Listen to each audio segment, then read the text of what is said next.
बिस्मिल्लाहिर्रहमानिर्रहीम। तो जैसे कि हमने शुरू की थी GRE वोकैबुलरी की कुछ एक्सरसाइजेस, और हमने डिसाइड ये किया था कि GRE वोकैबुलरी चूँकि सबसे डिफ़िकल्ट एक टास्क होता है, हमारे जितने भी एग्ज़ाम्स होते हैं और जिनके अंदर GRE वोकैबुलरी वो इंक्लूड होती हैं। और इसकी सबसे बड़ी रीज़न हमने यही बताया था कि एक तो ये बहुत ज़्यादा है, फिर बहुत ज़्यादा सिमिलरिटीज़ हैं, फिर इनको इतनी ज़्यादा चीज़ों को याद करना, फिर उनको रिटेन करना, तो ये काफ़ी ज़्यादा मुश्किल हो जाता है।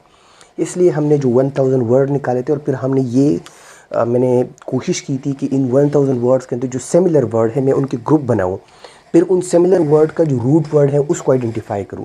फिर पहले आप लोगों को रूट वर्ड समझाऊं, फिर उन रूट वर्ड के बेस पर जो सिमिलर वर्ड्स हैं वो समझाऊं, एंड उसके बेस पर फिर आप लोगों को ये जो 1000 words after a large experience, experiment और फाइंडिंग आउट के बाद जो हमने निकाले हैं वो 1000 वर्ड आप लोगों को इस तरह की से याद करवाऊँ कि आप लोगों को वो ना सिर्फ याद हो, रिटेन भी हो, बल्कि अंडरस्टैंडिंग भी हो। और आप लोगों के लिए जितनी भी पेपर है, FIA के पेपर, NAIP के पेपर, या फिर CSS PMS एंड इवन कोई भी पेपर हो, उसके अंदर आप लोगों के लिए चीज़ GRE वोकैबुलरी के हवाले से कोई मसला ना हो। तो उसी के हवाले से आज हम एक नया रूट वर्ड लाए। अच्छा, अभी तक हम 2 रूट वर्ड जो है तो वो ऑलरेडी डिस्कस कर चुके हैं। सबसे पहले दिन हमने बेली, और उसका हमने बताया था कि जिस वर्ड के साथ भी ये वाला वर्ड आएगा उसका मतलब होगा फाइट या हॉस्टाइल। ठीक है, ये हमने डिस्कस कर लिया था, बेली का वर्ड हमने डिस्कस कर लिया था। अब हम उसी तरीके से हम कह रहे हैं कि जिस वर्ड के अंदर क्रीड आएगा, क्रीड, CRED, क्रीड, उस वर्ड का meaning belief,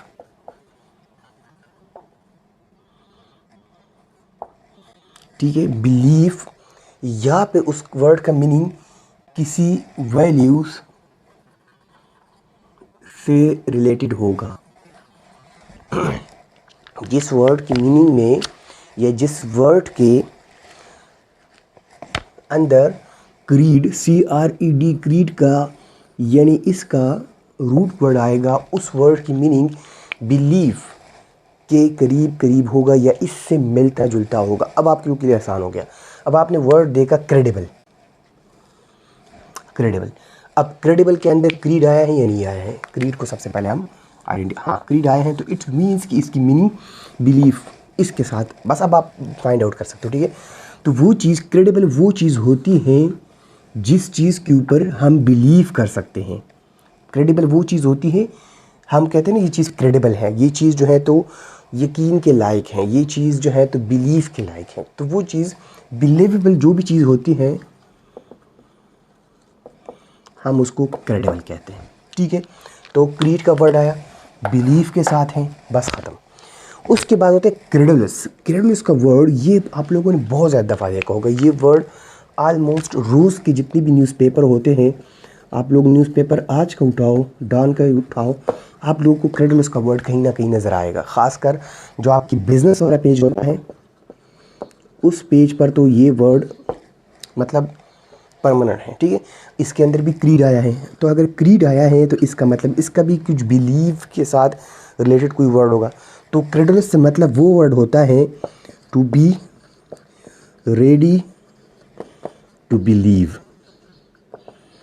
to be ready to believe, मतलब किसी भी चीज़ के लिए, बिलीव के लिए रेडी होने को हम क्रेडुलस कहते हैं। हम कहते हैं कि ये जो बाउंड्स हैं, बाउंड्स आप लोग जानते हो, ये बिज़नेस वाले पेज के ऊपर जब आप लोग देखते हो तो वहाँ पर अक्सर जो बाउंड्स होते हैं या जो शेयर्स होते हैं डिफरेंट कंपनीज़ के या डिफरेंट जो बैंक स्टेक होल्डर्स वगैरह के, तो वहाँ पर ये क्रेडुलस का वर्ड बहुत ज़्यादा यूज़ किया जाता है कि यार ये क्रेडुलस, मतलब लोग इस कंपनी या इस शेयर के लिए क्रेडुलस हैं या उसके लिए मतलब रेडी हैं कि उसके ऊपर बिलीव करें।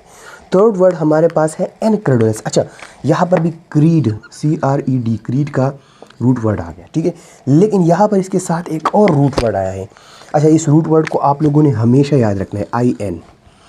एन का वर्ड जिस पॉजिटिव वर्ड के साथ आया, पॉजिटिव वर्ड के साथ जब भी एन आया, N will convert it into negative word. ये किसने कन्वर्ट किया इसको नेगेटिव वर्ड के अंदर? एन ने। तो इसका मतलब है कि एन का हमेशा काम होगा किसी भी पॉजिटिव वर्ड को कन्वर्ट करने के लिए नेगेटिव वर्ड के अंदर। तो जिस तरह के थ्रेडलेस का यहाँ पर हमारे पास सिंपल मीनिंग था to be ready to believe, to be ready to believe will convert हो जाएगा यहाँ पर नो के अंदर not to be ready to believe. और ये नॉट कहाँ से आया? ये आया एन से, क्योंकि हमने रूल सिंपल डिस्कस किया कि इन बी जिस तरह हमारे पास बेली एक जो है तो हमारे पास रूट वर्ड हैं, क्रीड हमारे पास रूट वर्ड हैं, ठीक है। बिल्कुल सिमिलरली हमारे पास जो है तो इन बी एक रूट वर्ड हैं, ठीक है। ये भी जिस पॉजिटिव वर्ड से पहले आया तो उस पॉजिटिव वर्ड को कन्वर्ट कर देगा ये इनटू नेगेटिव वर्ड। ये हमारे पास हो गया। एक और वर्ड हमारे पास है इक्रिडेशन। इसके अंदर भी क्रीड का वर्ड आया है, इक्रिडेशन के अंदर भी क्रीड का वर्ड आया है। तो इसका मतलब भी है कि ये बिलीव के साथ कहीं ना कहीं इसकी मीनिंग जुड़ रही होगी, ठीक है। तो जब बिलीव के साथ जुड़ रही है तो इसकी मीनिंग अगर हम देख रहे तो फॉर्मल, इसकी मीनिंग है फॉर्मल अप्रूवल आफ्टर बिलीव।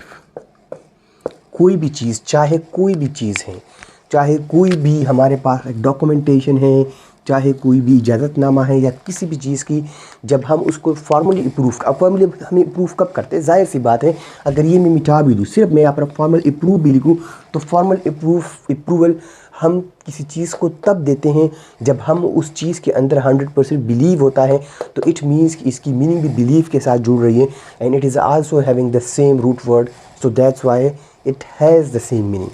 फिर हमारे पास एक और है क्रीड, और क्रीड के अंदर भी डायरेक्ट जो है तो हमारे पास यही रूट वर्ड जो है तो ये आया हुआ है। तो इसका मतलब है कि क्रीड भी कहीं ना कहीं हमारे साथ जो है तो इसी रूट वर्ड के अंदर फॉल करता होगा। तो इसका मतलब होता है, क्रीड का मतलब होता है सेट ऑफ बिलीव्स, यानी जो हमारे पास सेट ऑफ बिलीव्स होते हैं, जो हमारे पास किसी भी जो बिलीव्स की जो एक पूरी हमारे पास सेट्स होते हैं, या जो हमारे पास उसके जो है तो एक डोमेन होता है, उसको हम कहते हैं क्रीड। तो देखो आज हमने एक नया और एक जो है तो काफ़ी इंटरेस्टिंग रूट वर्ड हमने सीखा जो कि क्रीड था, और हमें ये भी पता लगा कि क्रीड की मीनिंग होती है हमारे पास बिलीव। इसलिए जिस वर्ड के अंदर क्रीड आया उस वर्ड की सीधा हम मीनिंग बिलीव के साथ जुड़ेंगे, और उस वजह से हमने 5 आज न्यू वर्ड सीखे हैं। हमने 8 वर्ड पहले दिन सीखे थे, 6 वर्ड हमने दूसरे दिन सीखे थे, और 5 वर्ड आज हमने सीखे हुए हैं। तो अगर हम इसी रफ्तार से इन वर्ड्स के रूट वर्ड को, और हमने असल में तो हमने 3 वर्ड ही सीखे। हमें बिली का मतलब आया, हमें क्रीड का मतलब आया। इसका मतलब है कि इससे जुड़े हुए हमारे पास आज का जो है तो GRU वोकैबुलरी का लेक्चर हुआ। उम्मीद करता हूँ आप लोगों ने इसको काफ़ी अच्छे से सीख लिया होगा। और बाकी अगर कोई मसला हो, किसी को कोई भी क्वेश्चन वगैरह पूछना हो तो आप लोग कमेंट सेक्शन में पूछ सकते हैं, या आप लोग जो है तो डायरेक्ट कांटेक्ट भी कर सकते हैं। आप लोगों को डिस्क्रिप्शन के अंदर नंबर मिल जाएगा। Thank you.